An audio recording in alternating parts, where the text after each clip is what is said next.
Is there anything you took with you from AI research that is proving advantageous now as you're working on ending aging? Because I imagine that those two worlds are colliding or eventually will collide as artificial intelligence continues to develop alongside the treatments. So there's absolutely a huge amount of activity at that intersection now. Artificial intelligence, state-of-the-art machine learning techniques being used to discover new drugs, to repurpose existing drugs, to address various aspects of aging. It's a very, very vibrant field right now. But it doesn't really have anything to do with what I used to do. Back when I was working in artificial intelligence, machine learning as we know it today didn't exist.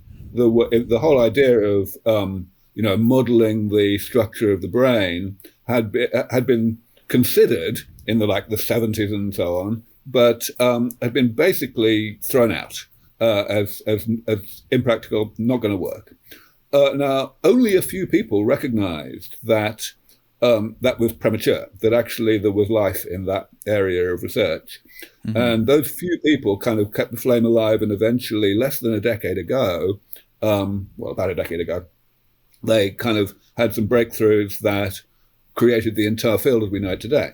But back then, in the 1980s, when I was working in this field, it was all the opposite way of doing things, what was called good old-fashioned AI, which basically just means a symbolic approach trying to codify reasoning in mathematical terms.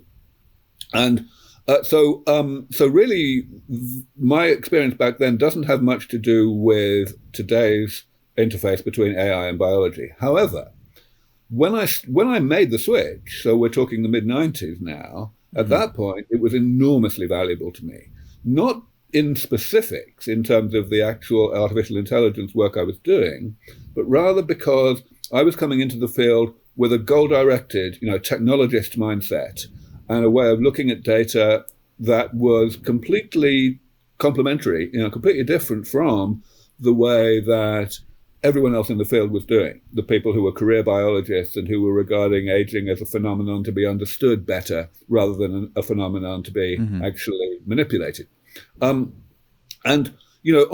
I think I was just in the right place at the right time, because it was only in the few years prior to, or around the time that I switched fields, that a lot of the data came along that allowed me to formulate the whole damage repair paradigm. And indeed, a lot of the reason why it was difficult for me to communicate this to my colleagues within gerontology early on was that I was bringing ideas together from areas of biology that had until then not been viewed as relevant to gerontology at all. Some of them not even medicine. Like I stole a really important idea from environmental decontamination, which has got nothing to do with medicine at all. But I saw how to adapt it. And that's the kind of thing that very rarely happens in areas where the experts are all basic scientists.